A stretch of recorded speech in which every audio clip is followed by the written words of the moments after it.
Hello friends, आज हम दक्षिण भारतीय क्षेत्रीय राजवंशों का अध्ययन करेंगे। जिस प्रकार उत्तर भारत में गुप्त साम्राज्य के पतन के बाद अनेक क्षेत्रीय और स्वतंत्र राज्यों का उदय हुआ, ठीक उसी प्रकार दक्षिण भारत में किस प्रकार अलग अलग राज्यों का उदय हुआ और कई राजवंशों ने कई राजवंश उभर कर आए और बहुत लंबा उनका टाइम पीरियड रहा है। तो हम वन बाय वन एक सीरीज के थ्रू इन सब का अध्ययन करेंगे। तो चलो शुरू करते हैं। सबसे पहले आते हैं वातापी यानी बादामी के चालुक्य वंश, जिनका टाइम पीरियड रहा है 500 से लेके 753 ईस्वी तक।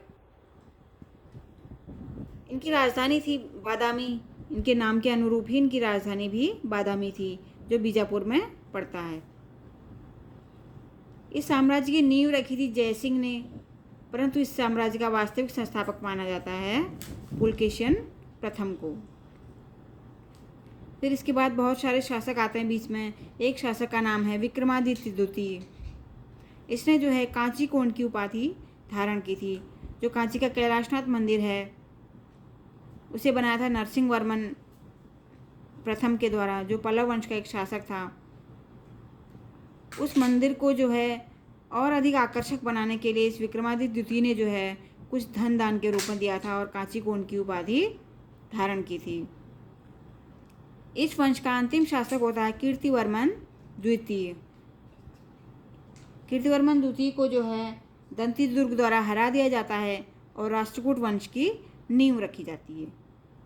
तो राष्ट्रकूट वंश का जो शासनकाल है वो है 753 से लेकर 975 ईस्वी तक। राष्ट्रकूट की राजधानी है मान्यखेत, जो कर्नाटक के गुलबर्गा जिले में पड़ता है। इस वंश का प्रथम शासक है दंती दुर्ग, या फिर जिसे दंती वर्मन भी कहा जाता है। अमोघ वर्ष एक शासक होता है इसी राष्ट्रकूट वंश का, जो कवियों और विद्वानों का संरक्षण करता था। और इसने कविराज मार्ग और प्रश्नोत्तर मल्लिका नामक 2 रचनाएं लिखी थी स्वयं, और जिनसे इनके दरबारी कवि हुआ करते थे। एक शासक होता है कृष्ण तृतीय, जिनके दरबार में पूर्ण कवि रहा करते थे, पूर्ण नाम के कवि, और उन्होंने शांति पुराण की रचना की। कर्क द्वितीय इस वंश का अंतिम शासक होता है, जिसे तैलप द्वितीय द्वारा हरा दिया जाता है और कल्याणी के चालुक्य वंश की नींव रखी जाती है, जिनका टाइम पीरियड रहा है 975 से लेके 1189 ईस्वी तक। कल्याणी के चालुक्य की राजधानी पहले मान्यखेत ही हुआ करती थी। बाद में जब सोमेश्वर प्रथम शासक बनता है तो कल्याणी अपनी राजधानी को ट्रांसफ़र कर लेता है। तो कल्याणी इसकी मेन राजधानी कल्याणी ही मानी जाती है। इस वंश का एक शासक होता है विक्रमादित्य 6। इसने ये भी कवियों को, विद्वानों को, ब्राह्मणों का संरक्षण करता था। और इसने अग्रहार एक व्यवस्था चलाई थी। अग्रहार मतलब ब्राह्मणों को दी जाने वाली भूमि जिस पर कोई टैक्स नहीं लिया जाता था। इसने ब्राह्मणों के लिए एक मंदिर इनको दान में दिया हुआ था। और इसके दरबार में विल्हण और विज्ञानेश्वर नाम के 2 कवि रहते थे। विल्हण ने विक्रमांक देव चरित और विज्ञानेश्वर ने मिताक्षरा नामक पुस्तक की रचना की। और सोमेश्वर चतुर्थ था इस वंश का, कल्याणी के चालुक्य वंश का अंतिम शासक माना जाता है। फिर एक वंश आता है देवगिरी का यादव वंश। इसका टाइम पीरियड रहा है 1189 से लेकर 1309 ईस्वी तक। इसकी राजधानी इसके नाम के अनुरूप देवगिरी ही थी। इस वंश का प्रथम शासक था भिल्लम और अंतिम शासक था रामचंद्र देव। इसके बाद अलाउद्दीन खिलजी का जो गुलाम होता है मलिक काफूर द्वारा इसको अलाउद्दीन खिलजी इससे संधि कर लेता है और ये कर देने के लिए बाध्य हो जाता है। इसके बाद आता है वारंगल का काकतीय वंश। इस वंश का शासन पीरियड रहा है 1310 से लेके 1323 ईस्वी तक। इसकी राजधानी थी वारंगल। ये वही काकतीय वंश है जिसको मोहम्मद बिन तुगलक द्वारा जिसको समाप्त कर दिया जाता है। और इस काकतीय वंश के राजा के शासनकाल में जो हरिहर बुक्का नाम के 2 भाई रहा करते थे, इनको बंदी बनाकर उत्तर भारत लाया जाता है। इस वंश का प्रथम शासक बेन प्रथम को माना जाता है और अंतिम शासक जो था वो प्रताप रुद्रदेव था। फिर आता है होयसल वंश। होयसल वंश की राजधानी जो है द्वार समुद्र होती है। इस वंश का अंतिम शासक वीर बल्लाल तृतीय को माना जाता है। वीर बल्लाल तृतीय का टाइम पीरियड है 1292 से लेकर 1343 तक। फिर आते हैं पल्लव वंश। पल्लव वंश भी चालुक्यों की तरह दो बार आए थे।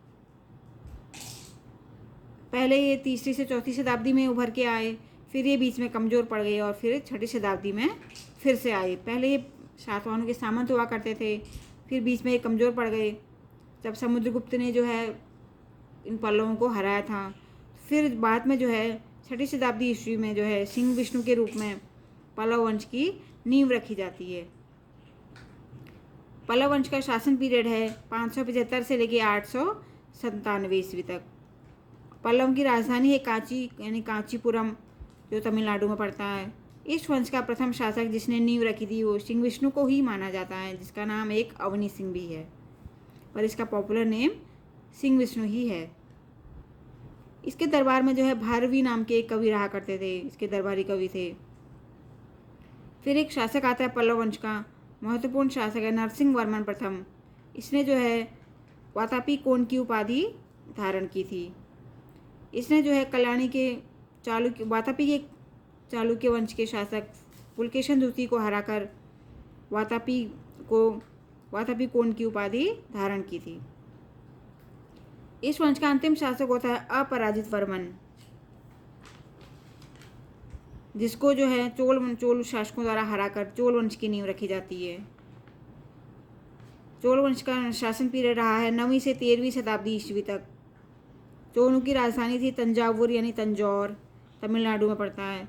इस वंश की नींव रखी थी विजयालय नामक एक शासक ने। परांतक प्रथम को एक शक्तिशाली शासक माना जाता है। परांतक प्रथम ने जो है पांड्य राज्यों को हराया था और पांड्यों की राजधानी थी मदुरई, इसीलिए मदुरई कोंड की उपाधि इसने धारण की थी। परांतक प्रथम ने जो है तक्कोलम का युद्ध किया था और इसमें इसकी पराजय हो गई थी। तक्कोलम का युद्ध इसका राष्ट्रकूट वंश के शासक कृष्ण तृतीय के साथ हुआ था और इसकी पराजय उसमें हो गई थी और कृष्ण तृतीय की विजय हुई थी। आगे बढ़ते हैं दोस्तों, आगे आते हैं राजराज प्रथम। ये भी चोल वंश का ही एक शासक है, जिसका एक नाम है अरमोली वर्मन। इसका शासन पीरियड रहा है 985 से लेके 1015 ईस्वी तक।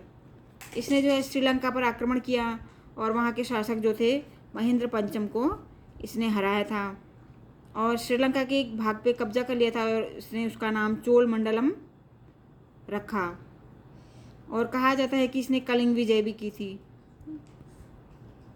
फिर एक शासक आते हैं, उनका नाम है राजेंद्र प्रथम। इनका टाइम पीरियड रहा है 1015 से लेके 1044 तक। इन्होंने पूरे श्रीलंका को ही जीत लिया था, इन्होंने केवल एक हिस्से पे कब्जा किया था। राजेंद्र प्रथम, जिसे राजेंद्र चोल भी कहा जाता है, इसने जो है पूरे श्रीलंका को अपने अधिकार में ले लिया था और महेंद्र पंचम नामक शासक को बंदी बना लिया था और बंदी गृह में ही इसकी मृत्यु हो जाती है।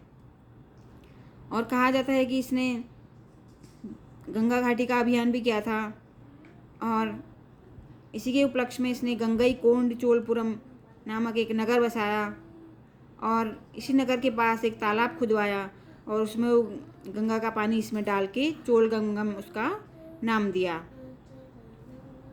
फिर आता है एक शासक राजाधिराज प्रथम। इसका शासनकाल है 1044 से लेके 1052 ईस्वी तक।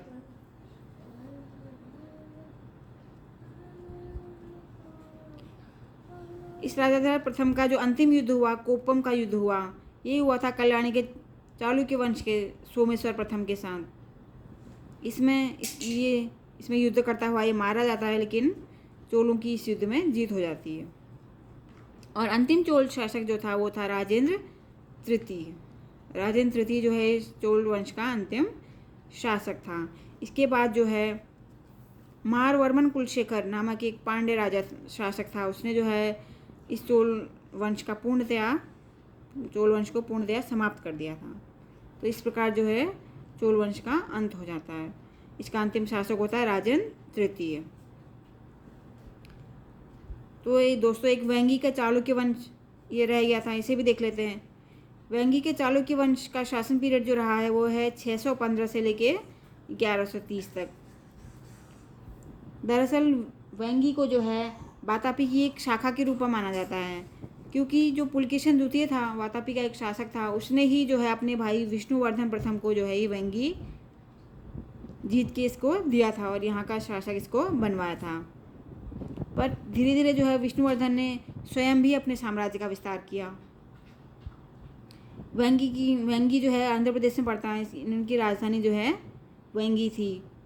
इस वंश का प्रथम शासक विष्णुवर्धन प्रथम को माना जाता है, जो पुलकेशिन द्वितीय ने बिठाया था इसको। और इस वंश का अंतिम शासक होता है विजयादित्य सप्तम होता है। लेकिन जो है विजयादित्य द्वितीय के टाइम से ही इस वंश का जो है पतन होना शुरू हो जाता है, डाउनफॉल होना शुरू हो जाता है। परंतु शासक अंतिम जो था वो विजयादित्य सप्तम था। तो दोस्तों इसी के साथ क्षेत्रीय राजवंशों की समाप्ति होती है। इसके नेक्स्ट वीडियो में हम इसी से रिलेटेड जो है इन वंशों के, इन राज्यों के शासनकाल में जितने भी मंदिरों का निर्माण हुआ था उन सब का अध्ययन हम करेंगे। तब तक के लिए धन्यवाद।